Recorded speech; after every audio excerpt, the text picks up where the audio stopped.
It is a very great pleasure and a high honor to be with you this weekend in this beautiful church, especially with Jörg Rieger and under the auspices of the Dykes Foundation. Let me begin with a short autobiographical prologue. The name John Dominic Crossan, the reason I use the triple name is that when I was 16 years of age, way back in 1950, I entered a Roman Catholic monastery. And when you do that, they wipe out your past. Like in the Bible, you get new vocation, new name. And I came in as John Crossan, and I then was Brother Dominic. 19 years later, when I left, having finally realized that celibacy was vastly overrated, I wanted to make a statement that I wouldn't change a thing. I wouldn't dare change a single thing. I would come in, whatever it was, 16, and leave it, whatever, 35. So I put Dominic in the middle. It has no legal standing. The government knows me as John, and God knows me as Dominic, and they have not been speaking to one another for a few years now. So there's no confusion at all. Tonight I want to talk about God and justice. I talked about God and the justice of equality. Hold that word for a while. We have to explore it a bit. Let me think. In December of 1965, between Christmas and New Year's, I was at the French School of Archaeology in Jerusalem. It's called in French the École Biblique. We called it the Cold and Bleak, because it was like a medieval castle. In the summer, it felt like it was air-conditioned. In the winter, it felt like it was air-conditioned. You froze. But the group of us went down to Sinai. Remember, please, this was 65. We went down to Sinai to go to Mount Catherine's. We were in a squad of 9 cars, which were described as desert-proof, which, as far as I could figure out, meant that if they got lost, nobody would care. But anyway. So we barreled across the hardened sand. There weren't roads where we were going in those days. And every now and then, every half hour, we'd stop to make certain that the last car was still back there in the dust behind us.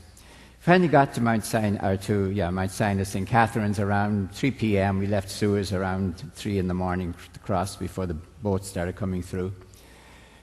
I suppose my excuse might be we were giddy after a day in the sun, so we saw a bush there. We were parked outside the monastery waiting to be allowed in. We were sleeping in the dormitory inside the monastery. And we decided to set the bush on fire. Yeah, idiots. Well, it burned. When it was finished, there was no bush. Now, of course, that's the point of Moses at the burning bush. It didn't consume. It's a paradox. How can you have a burning bush that doesn't consume? If it consumes, it's burning. If it's not consumed, how can you have both? How can you have a burning, non-burning, a consuming, non-consuming bush? It's a visual paradox. And Moses is going to get hit with a verbal paradox, which is the most important thing to say whenever you talk about God. God says, first of all, I am the God of Abraham, Isaac, and Jacob. I'm coming because I've heard the sufferings of my people by their oppressors in Egypt. I'm going to liberate them from Egypt and take them to the promised land. So far, it's clear enough. Then Moses said, yeah, but what's your name?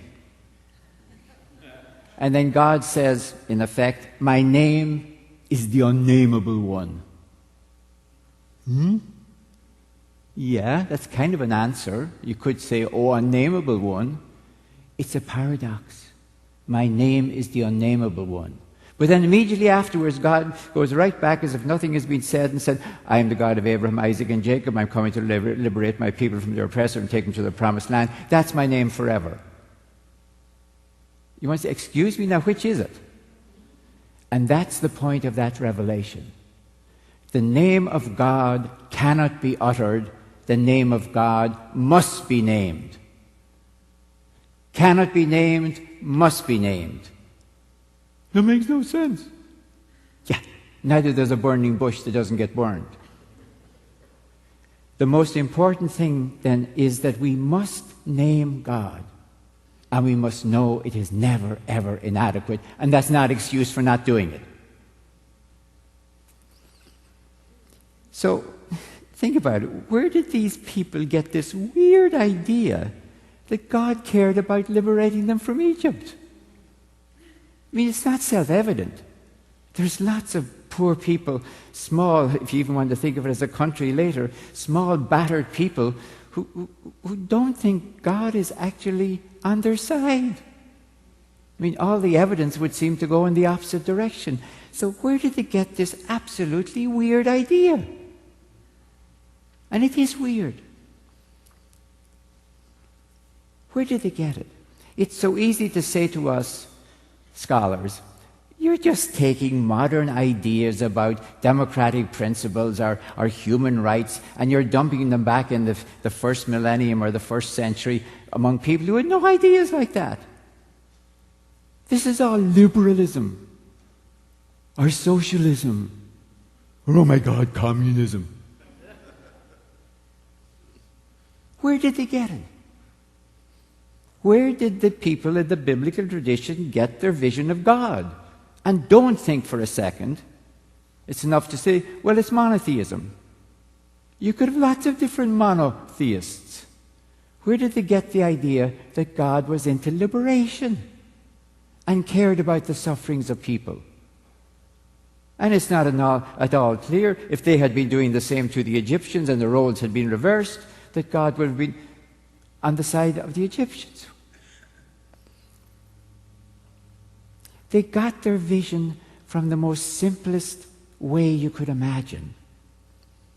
Every human being, pretty much growing up, knows what a well-run household is like. Maybe because they have lived in one, or maybe because they have not lived in one. They know what a well-run household is like. They have some idea of what a good householder is like. Now, an aside. If you're living in the Mediterranean world, you have this magnificent illusion that the householder is called the father. Anyone who knows the Mediterranean world, maybe a lot of other ones as well, knows it's not the father who runs the household, it's the mother. That is why even if you have a band called ABBA, when it makes a musical, it's not called Papa Mia, it's called Mama Mia. So, when you hear the term father in the Bible, or in, for example, especially the Our Father, in your mind, cross out that word and hear householder. And don't make the mistake of thinking that the householder is always masculine. That is simply a prejudice of patriarchal presuppositions. So here's their vision. Here's the way they're thinking. And it's terribly simple. Supposing you wandered into a peasant's house, a courtyard house in Galilee at the time of Jesus. How would you judge the householder? Think how simple it is. You'd look around at the fields. Nice job, well taken care of. How about the animals? Do they look like they're provisioned properly? How about inside the house? Are the children well fed, well clothed, well sheltered? Does it look like a sick child is getting special care? Or a pregnant mother is getting special concern?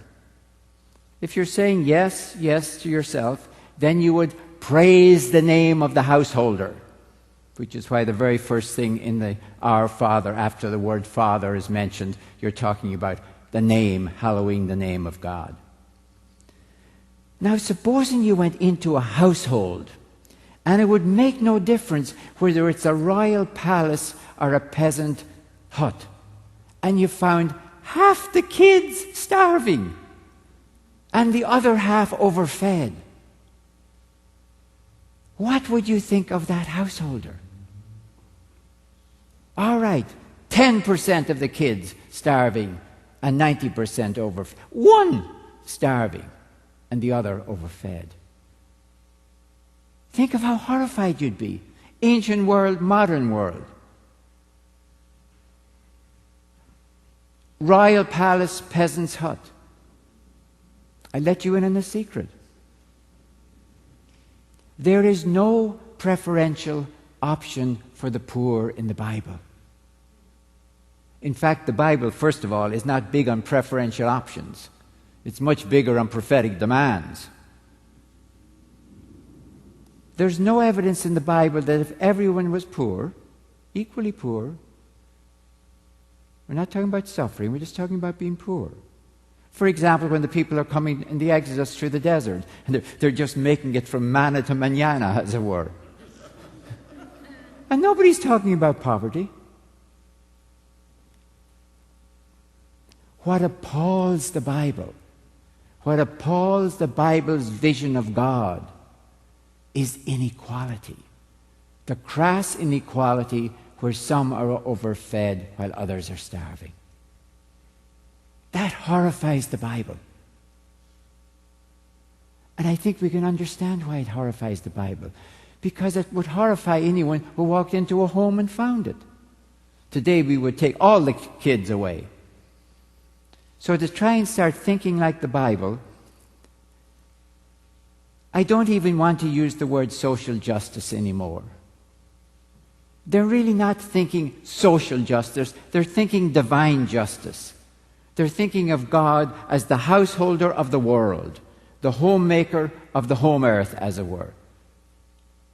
And it's as if they were saying to God, okay, well, how's that going for you? And of course they're horrified. Isn't that you, Dr. Crossan? No, I presume it's applause. They'd be horrified at that inequality.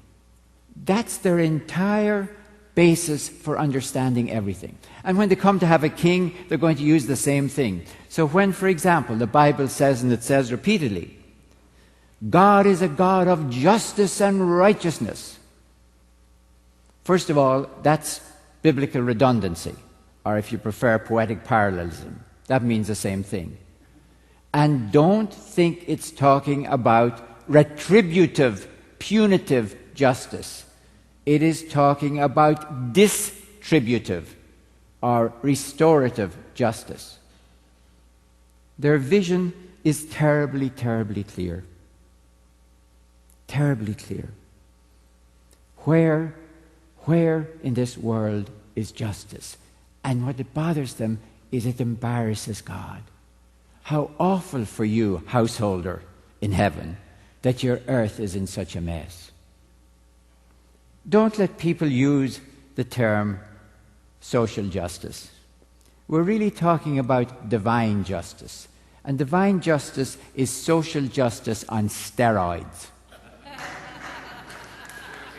It's everything we could ever imagine and more. Let me point to a place where you can see this most clearly in the whole Bible. Somewhat arbitrary. Psalm 82. Psalm 82. It's a beautiful psalm because it imagines God seated in heaven, surrounded by all the gods and goddesses who run the world. It's quite lovely. It's like a CEO sitting down with upper management.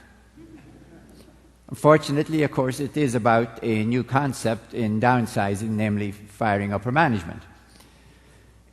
No comment on that.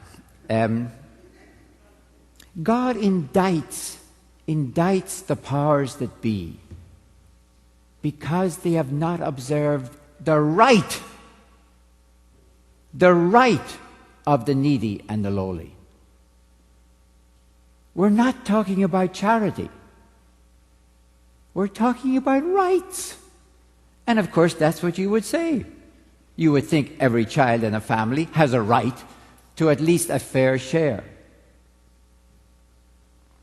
And when God indicts the powers that be for not maintaining the right of the lowly and the needy, it says they don't even know what he's talking about. They walk around in darkness. They don't even make excuses. It's like whoever said anything about justice, we thought it was about power. Whoever brought up this justice thing, where's that in the job description? And then comes this, the scariest line in the entire Bible, and also the most accurate. Because you're waiting for God to say, I'm going to punish you people for what you do. All it says is, injustice shakes the foundations of the earth. And there's nothing there. But don't worry, says God, I'll fix you up. Injustice shakes the foundations of the earth. We don't get away with it. Don't let anyone tell you that this vision of the world is communism or socialism or liberalism. If you have to have an ism, welcome back. If you have to have an ism, it is Godism. And ask them, do they have a problem with God? Or it's Bibleism. Or householderism. Or the word I've been starting to use more and more, it's really enoughism. Because I've been using the word egalitarianism and equality, and they're perfectly valid words under certain circumstances. But in a household, it's not that everyone gets exactly the same. But the rock bottom basic is, first of all, everyone gets enough. Enoughism is what we're talking about. So the vision we're going to explore in what I'm doing, these lectures. I should tell you honestly, what I want to do is create a new biblical theology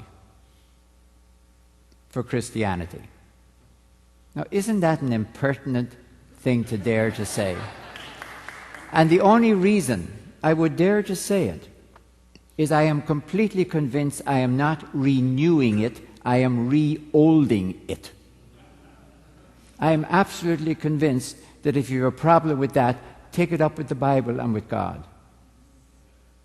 It's all over the Bible, and it's the basis of the Bible itself. God is the householder of the world house. We won't talk much about the king is the householder of the land. And as you would find any well-run house, how should God's world be? And if it is not, there's no hint that God's going to punish us. It will not work. It will not work.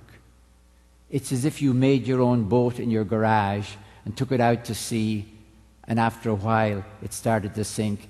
And don't say the sea is punishing you. Just do hope you can swim. Thank you.